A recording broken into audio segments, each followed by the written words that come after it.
The Lord, सबको जय मसीह की। प्रभु का धन्यवाद करते हैं आज की सुबह दिखाने के लिए और आज का दिन हम सबकी ज़िंदगी में जोड़ दिया। उस परमेश्वर कोट कोट धन्यवाद करते हैं, करोड़ों बार धन्यवाद करते हैं, क्योंकि परमेश्वर ने सुबह से अब तक संभाल कर रखा, जीवित रखा, अपनी आशीषों में, अपने अनुग्रह में रखा। इसलिए परमेश्वर कोट कोट धन्यवाद करते हैं, करोड़ों बार धन्यवाद करते हैं। हालेलुया।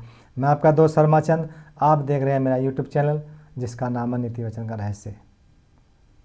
अगर आप पहली बार मेरे चैनल पर आए हैं तो प्लीज़ मेरे चैनल को अभी सब्सक्राइब कीजिए, बेल आइकन बटन दबाइए, जिससे नई वीडियो, नई जानकारी, नया वचन आपके पास बिना व्यवधान, बिना रुकावट के पहुंच जाए। और मेरी वीडियो को लाइक और शेयर कीजिए और कमेंट जरूर कीजिए, प्लीज़ द लॉर्ड।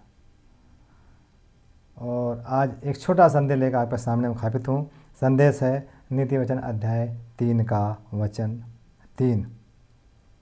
इसका शीर्षक हमें लिखा है हृदय की पटिया में रखना। क्या रखना हृदय की पटिया में? पर दोस्तों, जब वीडियो को पूरा देखेंगे शुरू से आखिर तक, जब भी समझ में आएगी बात, नहीं तो अधूरा ज्ञान हमारा लज्जा का कारण होता है।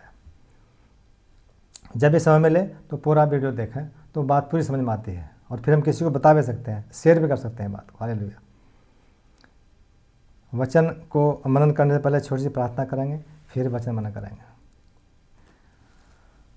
जीवित जन महान पिता परमेश्वर, तेरी बड़ाई, तेरी तारीफ करते हैं। तो शक्तिमान सर्वशक्तिमान पिता परमेश्वर है। परम पिता परमेश्वर, प्रभु तू ही राजा को राजा है और प्रभु का प्रभु है और ईश्वर का ईश्वर तू ही पिता परमेश्वर। तेरे अलावा कोई दूसरा ना तो इस पृथ्वीलोक पे ना स्वलोक पिता परमेश्वर। ये परम पिता परमेश्वर प्रभु, मैं आपके वचन को पढ़ने जा रहा हूँ, जो भी इसमें गुणवेद की बात छिपी प्रभु मुझ पर प्रकट कर पिता परमेश्वर, जिससे प्रभु हम उसे समझें और जानें और उसके अनुसार अपना जीवन व्यतीत करें, उस पर चलने वाले बने पिता प्रभु।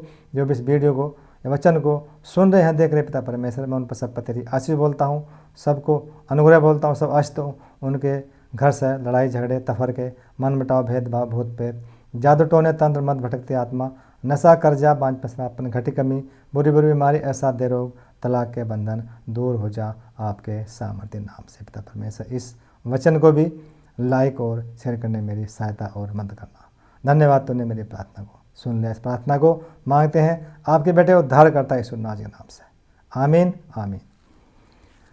रोज़ बताता हूँ मैं, जब भी वचन प्रचार करता हूँ, कि जब घर से निकले तो ज़रूर प्रार्थना करके निकले, तो हम भले चंगे रहेंगे और हमारा काम, किसी भी काम में हमें रुकावट बाधा नहीं आएगी। हालेलुया। वचन है नीति वचन अध्याय 3 का वचन 3। लिखने वाला सुलेमान क्या लिखता है, मगर परमेश्वर का वचन हमसे क्या बात करना चाहता है। प्रिय द लॉर्ड, यहाँ इस प्रकार लिखा है, कृपा और सच्चाई तुझसे अलग न हो पाए। हालेलुया। यानी कृपा सच्चाई, कृपा सच्चाई, ईमानदारी, भलाई, ये तुमसे यानी हमसे, सबसे दूर न हो पाए, वो हमसे अलग ना जा पाए, वो हमसे अलग ना हो पाए, बल्कि हम उसे अपने व्यक्तित्व का अभिन्न अंग बना लें। हमने अपने उसको व्यक्तित्व का, अपने जीवन का व्यक्तित्व का अभिन्न अंग उसको बना ले। ये भलाई, सच्चाई, कृपा, ईमानदारी, वफादारी, ये हम इसे अपने जीवन का अभिन्न अंग बना लें, अपने पास रखें, इसे अपने से अलग ना होने दें। हालेलुया। आगे लिखा है फिर, वरन उनको अपने गले का हार बनाना। यानी उनको, किनको? इन कृपा, दया, सच्चाई, भलाई, ईमानदारी, वफादारी, उनको अपने गले का हार बना लेना। यानी गले का हार का मतलब यह है, अपने हृदय के अंदर उन्हें सजो कर रखना है। हालेलुया। वो गले का हार, जिस प्रकार से हम गले में कोई माला पहनते हैं, इस प्रकार वो हमारे हृदय पर गले में रखा रहता है परमानेंट। ऐसे ही ये जो ईमानदारी, सच्चाई, वफादारी, कृपा, प्रेम है, इनको हम अपने गले का हार बना रखा है। यानी उनको हम अपने अंदर गहराई से हृदय में सजो कर रखा है। हालेलुया। और उन्हें व्यवहारिक जीवन में हमें उतारना है, उनको दिखावे में नहीं रखना, उनको व्यवहारिक जीवन में उनको उतारना है। हालेलुया। और आगे लिखा है, और अपनी हृदय रूपी पटिया पर लिखना। और उनको, किनको? वो प्रेम, दया, ईमानदारी, वफादारी, सच्चाई, उनको अपनी हृदय रूपी पटिया पर लिखना, यानी हृदय रूपी हृदय है, यानी हृदय की गहराई से उनको अपने पास रखना है, हृदय गहराई से उनको अपने जीवन में उतारना है, उनके अनुसार हमें जीवन व्यतीत करना है, जिससे परमेश्वर और मनुष्यों के सामने हम अनुग्रह प्राप्त कर सकें। परमेश्वर और मनुष्यों के सामने अपना और हम अनुग्रह प्राप्त कर सकें। ये एक ईश्वरीय का स्वभाव है, यानी पिता परमेश्वर का एक स्वभाव को दर्शाता है। ये वचन ईश्वर के स्वभाव को दर्शाता है। और ये वचन जो हमें ईमानदारी, वफादारी, सच्चाई, भलाई, प्रेमपूर्ण व्यवहार दैनिक जीवन का सबसे महत्वपूर्ण अंग बनाने की सलाह देता है। हालेलुया। ये वचन जो हमें क्या देता है? यह है वचन ईमानदारी, वफादारी, प्रेमपूर्ण व्यवहार और दैनिक जीवन का सबसे महत्वपूर्ण हिस्सा बनाने की सलाह देता है। ये वचन हमें परमेश्वर के नज़दीक रहने की सलाह देता है। ये परमेश्वर के पास आने की सलाह देता है।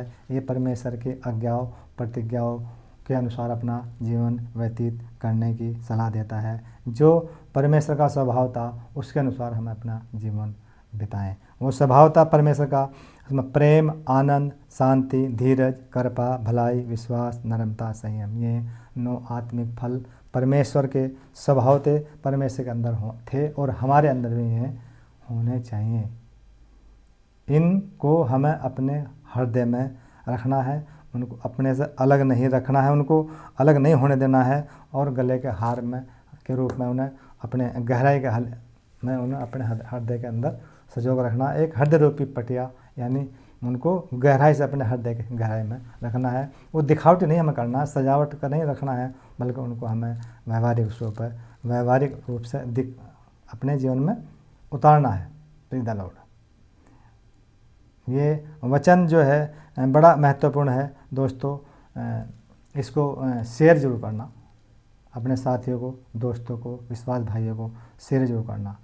और मेरा निवेदन यह है कि अभी जैसे हमारे इस समय लेंट का समय चल रहा है, रोज़ों का समय चल रहा है, उपवास का समय चल रहा है, तो मेरा निवेदन यह है कि सभी विश्वास भाई जितनी भी सामर्थ्य है उसके अनुसार जरूर उपवास रखें। उपवास के दौरान पवित्रता में रहें, प्रार्थना करते रहें, आराधना करते रहें, स्तुति करते रहें और परमेश्वर का वचन पढ़ते रहें। और जितना भी हो सके कोई हम जो किसी दूसरे का भलाई करें, लाभ किसी को पहुंचा सकते हैं, प्रत्यक्ष अप्रत्यक्ष रूप से जो हम लाभ किसी को पहुंचा सकते हैं। हालेलुया। यानी इसके दिन हमें कुछ ना कुछ हमें दान देना है, दान करना चाहिए। वो अपनी सामर्थ्य के अनुसार करना चाहिए। गरीबों को खाना खिला दो, कपड़ा दे दो, पैसे को पानी पिला दो, और भी गरीब की मदद किसी भी तरह से कर सकते हैं। विशेषकर जो हमारे पवित्र दिन चल रहे हैं, 40 दिन जो है ये पारंपरिक उपवास है। वैसे कहीं बाइबल में नहीं लिखा है इस प्रकार का, मगर जो मूसा ने, एलिया ने और प्रभु यीशु मसीह ने 40 दिन उपवास रखे थे, इनके आधार पर ये उपवास परंपरा के रूप में हम लोग इस्तेमाल करते हैं और करने चाहिए। ये 40 दिन हमें अपनी आत्मिक शक्ति को बढ़ाने का हमें काम करते हैं। हालेलुया। Praise the lord. परमेश्वर इस वचन के साथ सबको आशीष दे। God bless you. Thank you.